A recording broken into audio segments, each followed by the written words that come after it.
तो आज जिस कैरेक्टर की हम बात कर रहे हैं वो शरास कॉमरेड है। उज़ैर के बाद जैसे बाबा लाडला था, तो बाबा लाडला के बाद अगर किसी कमांडर का नाम आता था तो वो शरास कॉमरेड का नाम आता था।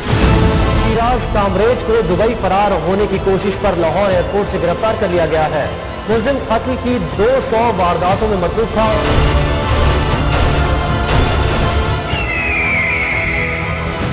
200 से भी ज़्यादा केसेस थे इसके ऊपर। एक्सटॉर्शन, पुलिस मुकाबले या एनकाउंटर्स पुलिस पे या लॉ इन्फोर्समेंट एजेंसीज के ऊपर अटैक करना, इन चीज़ों का माहिर था।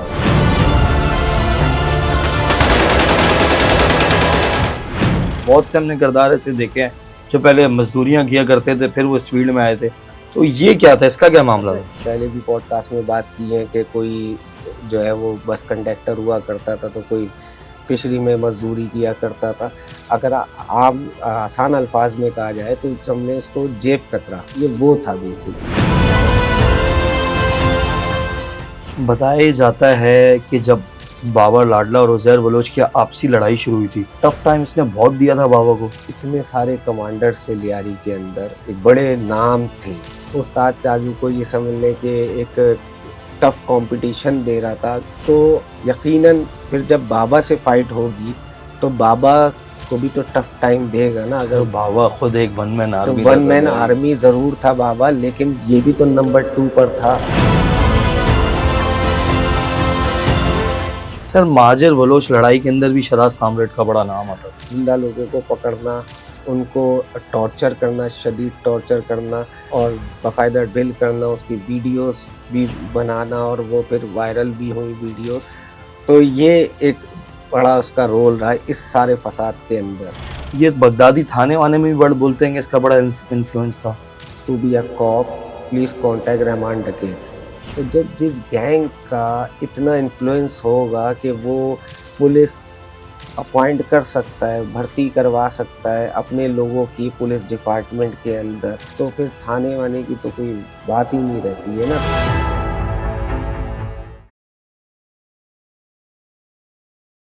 पॉडकास्ट के साथ मैं हूं फराज अहमद। नाज़रीन, आज हम बात करेंगे लियारी के एक ऐसे किरदार के बारे में जो इंतहाई शफाक और ख़तरनाक था, शरास कामरेड। ये कौन था? ये किस तरीके से इतना उरूज इसने पाया गैंगस्टर्स के उसमें, और उसके बाद इसका क्या भयानक अंजाम हुआ?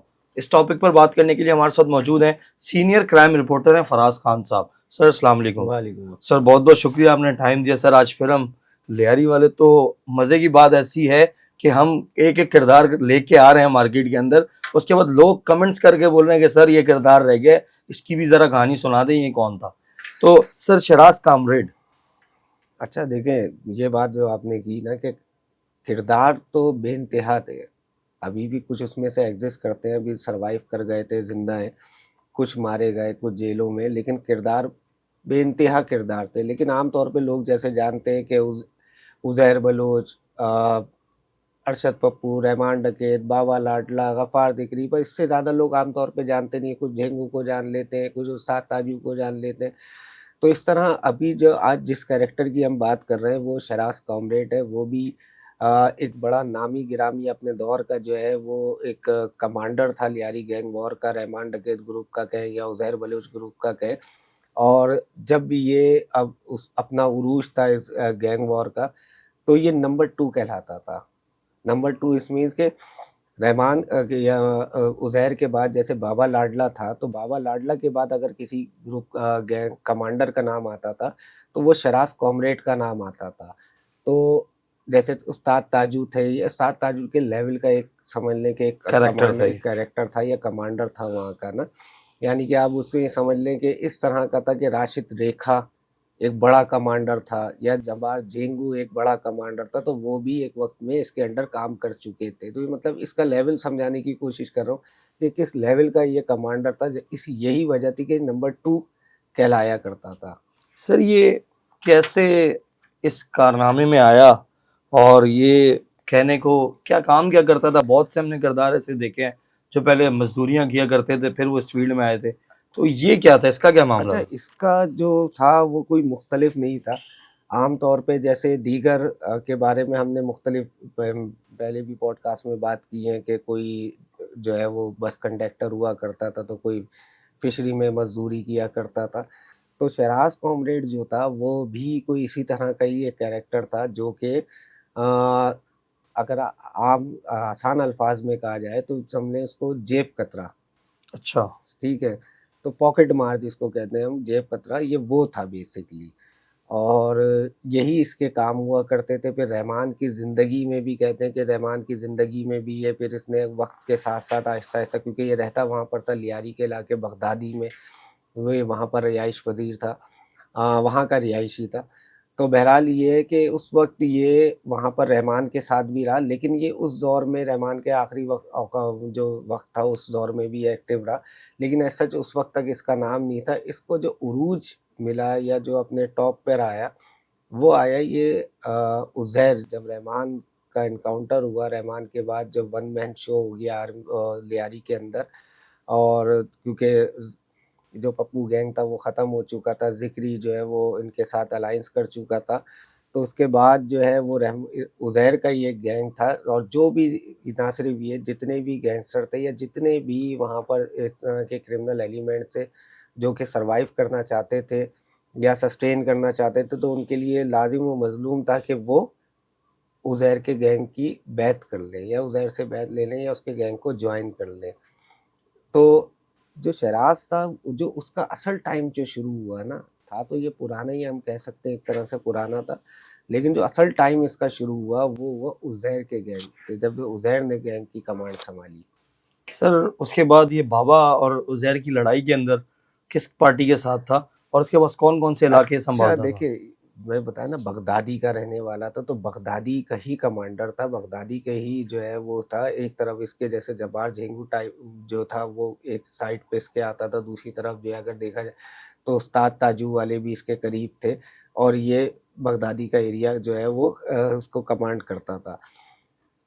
कहते यही है कि ये बाबा के भी करीब था, अच्छा। बाबा के भी करीब था, और बाबा के साथ भी इसकी अच्छी अंडरस्टैंडिंग थी।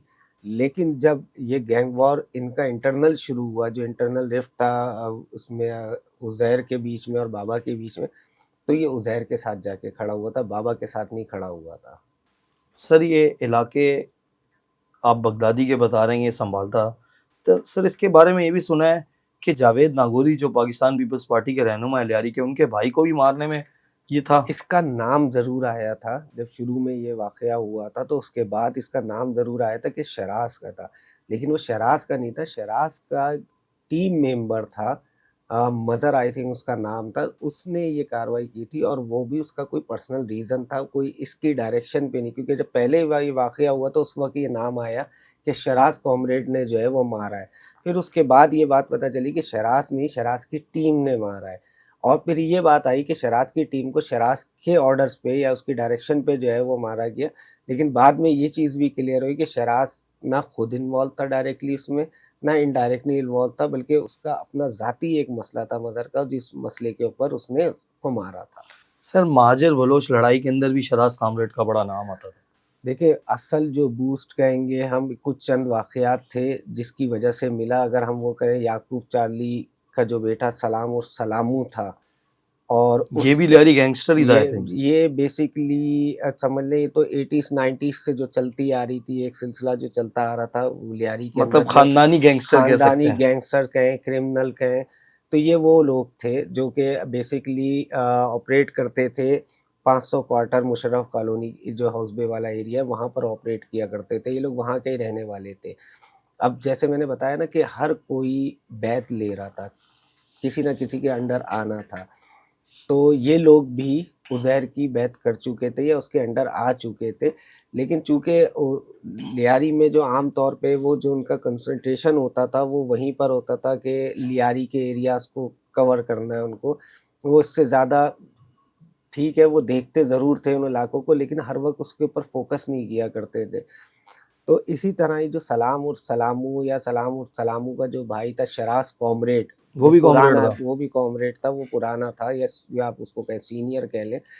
वो अ, उनके बारे में उस दौर में कुछ कंप्लेंट्स आई कि इन्होंने मुशर्रफ कॉलोनी या जो 500 क्वार्टर है वहाँ इलाकों में घरों में लूट मारे शुरू कर दी। इस तरह की जो घरों में घुस के। रॉबरीज या स्ट्रीट क्राइम की वारदातें शुरू कर दी।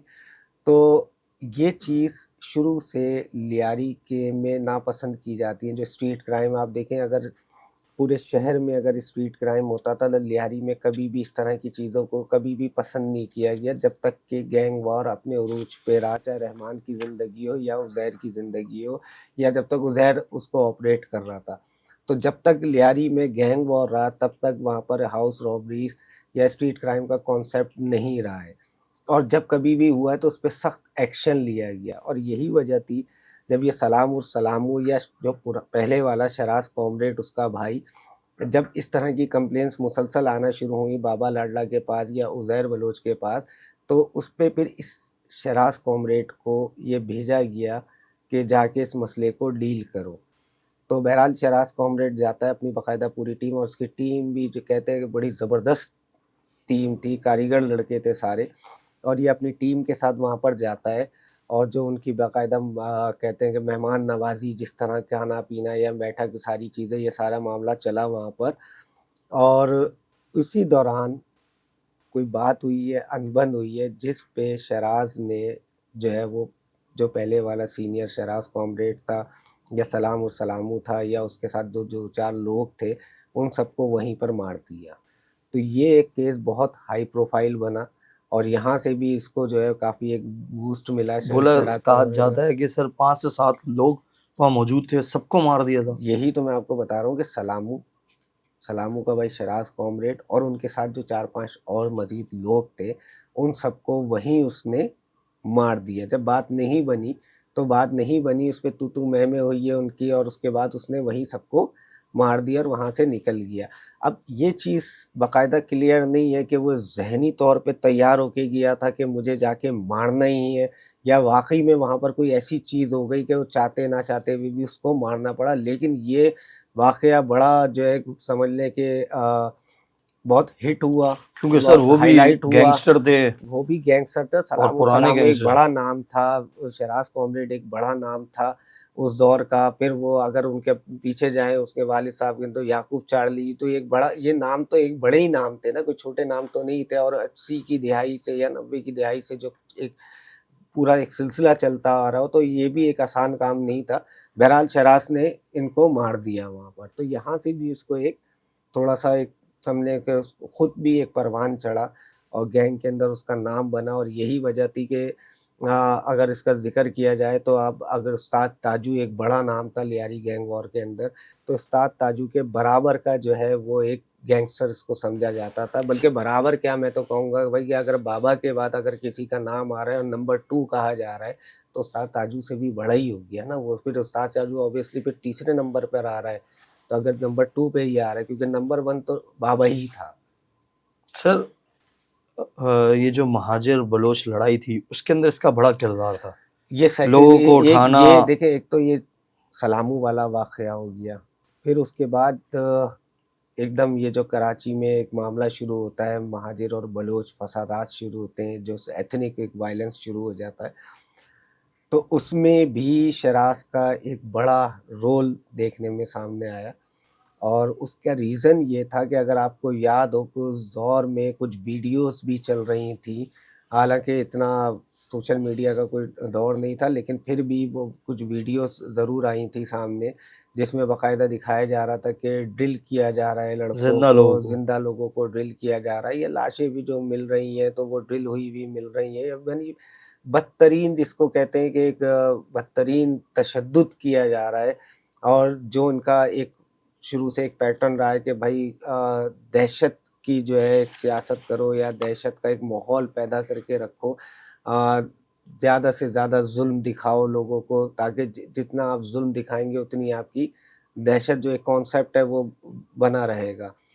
तो ये शराज जो है वो इसी तरह था कि लोगों को, ज़िंदा लोगों को पकड़ना, ख़ास तौर पे जो उनके मुखालिफ एथनिक एक ग्रुप था, जैसे कहेंगे उर्दू स्पीकिंग, उनको टॉर्चर करना, शदीद टॉर्चर करना, और बाकायदा ड्रिल करना, उसकी वीडियोस भी बनाना, और वो फिर वायरल भी हुई वीडियोस। तो ये एक बड़ा उसका रोल रहा है इस सारे फसाद के अंदर। Kidnapping for ransom. Kidnapping for ransom, और सबसे ज़्यादा एक्सटॉर्शन। पुलिस मुकाबले या इनकाउंटर्स पुलिस पे या लॉ इन्फोर्समेंट एजेंसीज के ऊपर अटैक करना, इन चीज़ों का माहिर था वो। और एक नहीं, तकरीबन अगर कहते हैं कि 70 के करीब केसेस हैं। वैसे तो कहा जाता है कि 200 से भी ज़्यादा केसेस थे इसके ऊपर, या 200 से ज़ायद वारदातों में, इंसिडेंट में ये इन्वॉल्व था। लेकिन केसेस जो है वो 70 के करीब इसके खिलाफ बताए जाते हैं कि 70 के करीब 70 प्लस केसेस इसके ऊपर थे। इसी चीज़ के इन सारी चीज़ों के, kidnapping for ransom, extortion, encounters, attack, law enforcement agencies पे अटैक, और ये लोगों को मारना, ये murder, attempt to murder. Sir कहा जाता है कि एक महाजिर दो 1 to 5 लो, तो इस ये नारा भी इसी का था। देखें, ये वही वाली बात आ गई ना कि जैसी आसामी होगी वैसे ही जो है वो उसको रिवॉर्ड दिया जाएगा। तो जैसा, वही पहले भी जैसे मैंने एक जिक्र किया था कि अगर एक आम उर्दू बोलने वाला है तो उसका रेट एक मुख्तलिफ रेट था, एक अगर यूनिट का मेंबर है तो उसका रेट अलग था, यानी उस पर प्राइस जो मनी थी वो अलग कितने थी। पैसे सर दिया करते थे, क्या सही है, रेट तो रखे भाई होते समझ हैं? लें कि 10,000 20,000 रुपये से लेके जो है वो एक नई 1 to 5 तक की स्टोरी थी ये। क्या क्या वर्थ थी ये? अब बताया ना कि एक आम उर्दू बोलने वाला तो वो तो चले ऐसी उसमें निकल गया, अगर यूनिट का मेंबर है तो वो समझ लें कि वो उसमें कुछ पैसा मिल रहा मुत्तहिदा के है यूनिट का। जी। और इसके अलावा फिर इस तरह जो है, अगर वो यूनिट का मेंबर हो गया, मेंबर के बाद अगर कोई किसी ओहदे के ऊपर हो गया, पोजीशन के ऊपर हो गया, सर्किल इंचार्ज हो गया, यूनिट इंचार्ज हो गया, तो इस तरह के जब यूनिट इंचार्ज पे तो 1 to 5 डन थी ना, पक्की थी। तो सेक्टर पे गाड़ी नहीं देते थे? ये सेक्टर तक पहुंचना ना इतना आसान काम नहीं था, आमतौर पे ये यूनिट तक ही रहते थे। तो सेक्टर में भी अब क्योंकि सेक्टर डायरेक्ट इन्वॉल्व भी नहीं होता था या वहाँ आपको नहीं मिलता था, ये तो सराउंडिंग के जो एरिया थे ना, जैसे गार्डन वगैरह के जो एरिया थे, खारादर के एरिया थे, ये बहुत डिस्टर्ब थे। ऐसा नहीं था कि आम तौर पे आप शहर में कहीं पर जाके इस तरह की जो प्रोफाइल्स हैं उनको आप टारगेट कर रहे हैं, लेकिन ये जो सराउंडिंग्स है ये ज़्यादा डिस्टर्ब थे। सर बताया जाता है कि जब बाबर लाडला और उज़ैर बलोच की आपसी लड़ाई शुरू हुई थी, उसके अंदर टफ टाइम इसने बहुत दिया था बाबा को, हालांकि बाबा खुद एक बहुत बड़ा लड़ाका था। देखें, आप ये सोचें कि इतने सारे कमांडर्स थे लियारी के अंदर, एक बड़े नाम थे, ठीक है, और कुछ तो ऐसे थे जो बहुत अरसे से इससे सीनियर भी थे, और ये एक्सपेक्ट किया जा रहा था कि भाई वो लोग इससे ऊपर ही होंगे। लेकिन जैसे मैंने बताया कि राशिद रेखा हो गया या घेंगू हो गया, वो भी इसके अंडर काम कर चुके थे। उस्ताद चाजू को ये समझ लें कि एक टफ कंपटीशन दे रहा था, रैंकिंग के हिसाब से मैं एक बात कर रहा हूँ। तो यकीनन फिर जब बाबा से फाइट होगी तो बाबा को भी तो टफ टाइम देगा ना। सर अगर बाबा खुद एक वन मैन तो आर्मी वन था मैन सर। आर्मी जरूर था बाबा, लेकिन ये भी तो नंबर 2 पर था। पोजीशन तो देखें आपके, जो जितनी जल्दी प्रोग्रेस कर रहा था, इतना आगे निकल गया कि अपने सीनियर्स को पीछे छोड़ के चला गया वो, और इतने अब बड़े बड़े नामों को अपने अंडर काम करवा गया, तो बाबा को एटलीस्ट टफ टाइम तो देगा ना। टीम का मजबूत होना बड़ा टीम, एक तो देखे ना, टीम लीडरशिप, ये क्वालिटी थी उसके अंदर कि टीम उसके पास अच्छी थी, टीम को लीड अच्छे तरीके से कर रहा था, उसकी गिरफ्त अपने एरिया के अंदर बहुत मजबूत थी, अपने गैंग के अंदर मजबूत थी, जो उसकी टीम थी वो उसे एक स्ट्रॉन्ग टीम उसने अपने पास रखी हुई थी। तो जब बाबा के आए जो टफ टाइम दिए, तो बाबा के टफ टाइम देते हुए उसके पास उज़ैर की सपोर्ट भी तो थी। वो अकेला वन मैन नहीं था, बाबा वर्सेस जो है वो शराज नहीं था, बल्कि बाबा versus Sharaj plus Uzair gang था पूरा।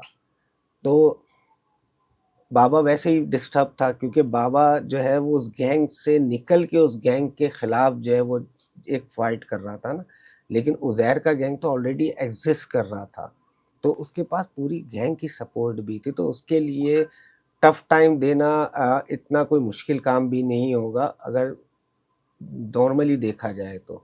टफ टाइम उसने ज़रूर दिया, लेकिन कोई इतना बड़ा कोई काम नहीं कर सका फिर भी वो, कि बाबा को जो है वो हिला दे या कोई ऐसा झटका दे दे कि यार। लेकिन बाबा ने अपनी जगह सही फाइट किया और इसने भी उसको टफ टाइम दिया, इसमें नो डाउट कोई ऐसा वो नहीं था। सर बगदादी की हदूद में रहता था, बगदादी का ये समझ लें एक ओहदेदार कह सकते हैं, लियारी गैंगस्टर का सरगना कह सकते हैं, ये वहाँ का जिम्मेदार था। तो ये बगदादी थाने वाने में भी बड़ा बोलते हैं कि इसका बड़ा इन्फ्लुएंस था।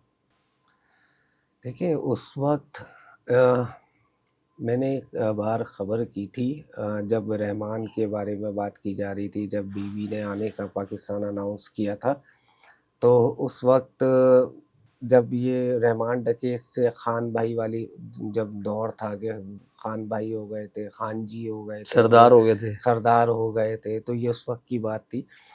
तो मैंने एक खबर उस की थी, उस वक्त मैं डेली टाइम्स में हुआ करता था। तो वो खबर की हेडलाइन भी ये थी कि want to be a cop, please contact Rehman Dakait. सही है कि जिसको भी पुलिस वाला बनना है वो रहमान डकैत से कांटेक्ट करे, वो पुलिस वाला बन जाएगा। यानी कि इतना इन्फ्लुएंस था रहमान डकैत का कि वो अपने पुलिस वाले भर्ती करवा रहा था पुलिस के अंदर।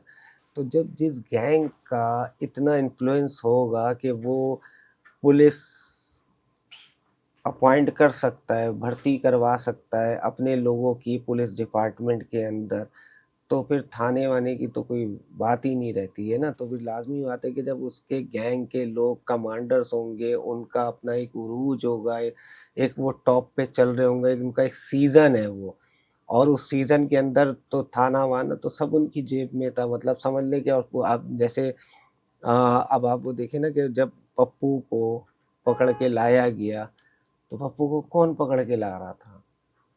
पुलिस वाले थे। वो पुलिस के कौन लोग थे? एसएचओस थे भाई, ठीक है, जो उनके लिए काम कर रहे थे बाकायदा। तो अपने टाइम के ऊपर तो उनका ये सिस्टम ऑन था ना कि भाई थानों के लेवल पे या टाउन के लेवल पे तो सब कुछ उन्हीं का सेटअप था। शायद एमपीएस एमएनएस इनके आए हुए थे उस वक्त एमपीएस तो। एमएनएस थे, और फिर आपने देखा होगा कि कुछ तकरीबात हुई, उन तकरीबात में फिर एमपी एमएनएस से बढ़ के भी कुछ लोग आए, और कुछ नहीं बहुत सारे लोग पार्टी आए। लीडर्स तक वो है। पार्टी के लीडर्स आए, उस वक्त के सीएम आए, उस वक्त के और लोग आए, और होम मिनिस्टर तो वैसे ही आपके जो है वो गुन गा रहे होते थे। तो बहरहाल जो है वो सारी दुनिया ने देखा, तो जिसके पीछे सीएम खड़ा हुआ हो, जिसकी तकरीबात में सीएम आ रहा हो, जिसके पीछे आपका पार्टी का जो होम मिनिस्टर हो वो दूसरों से लड़ रहा हो बाकायदा, तो फिर उसके लिए तो थाने वाने की बात ही नहीं रहती ना। सर फिर इसका जवाल कैसे हुआ? अच्छा देखिए, एक तो पहली ये है कि कुछ चीज़ें बड़ी वो बीच में चलती रही ना, ज़वाल से पहले भी, मतलब ये कहते हैं ना कि जब किसी का ज़वाल आ रहा था तो कुछ ना कुछ इशारे मिल रहे होते हैं।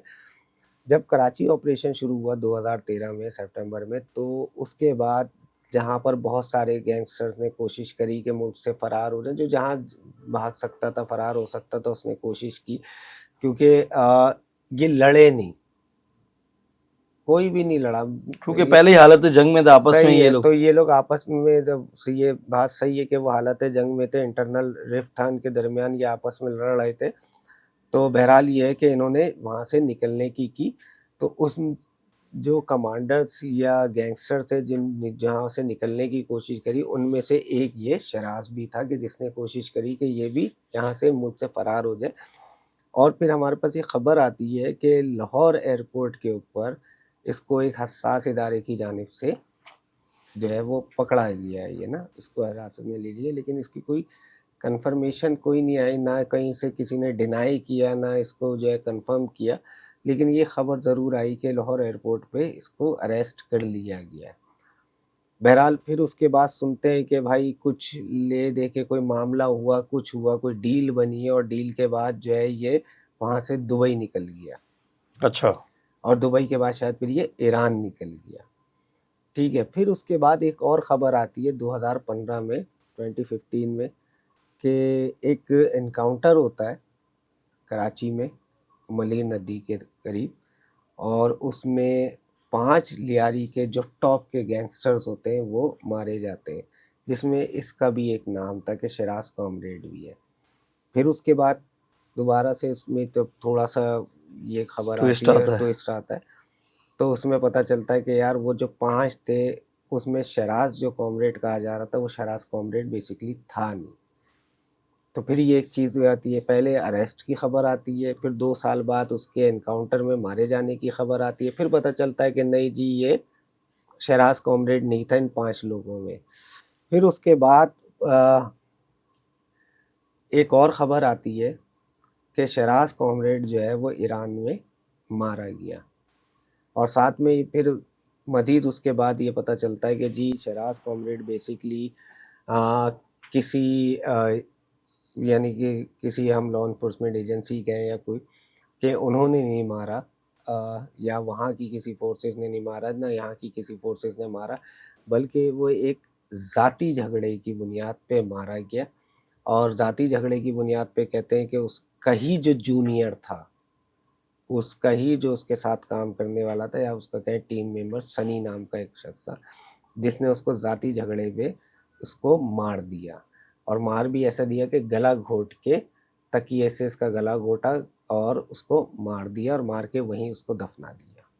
अच्छा, ऐसे इसका मतलब इसका पाकिस्तान में नहीं हुआ? पाकिस्तान में नहीं हुआ, जो भी हुआ ईरान में हुआ, और किसी की एजेंसी ने, किसी लॉ इन्फोर्समेंट एजेंसी, ना यहाँ की ना वहाँ की, बल्कि अपने ही बंदे ने इसको गला घोट के इसको जो है सर वो ये मार कंफर्म दिया। है या पहले की तरह फिर ये बीच में से कहीं उठ इसके के आ बाद जाएगा? कोई चौथी खबर नहीं आई है। 8-10 साल हो गए हाँ, इस बात को। इसके बाद कोई खबर नहीं आई है, वही आखिरी जो खबर आई थी वो यही आई है। बहुत बहुत शुक्रिया फराज खान साहब, आपने टाइम दिया। नाज़रीन, ये थे फराज खान साहब, इन्होंने बताया शहराज कॉमरेड के बारे में कि वो कौन था, किस गैंग के लिए वो काम करता था और किस तरीके से वो इस काम के अंदर आया और आखिर में उसका क्या इख्तिताम हुआ। अब तक के लिए इतना ही, मुझे इजाज़त दीजिए। अल्लाह हाफिज़।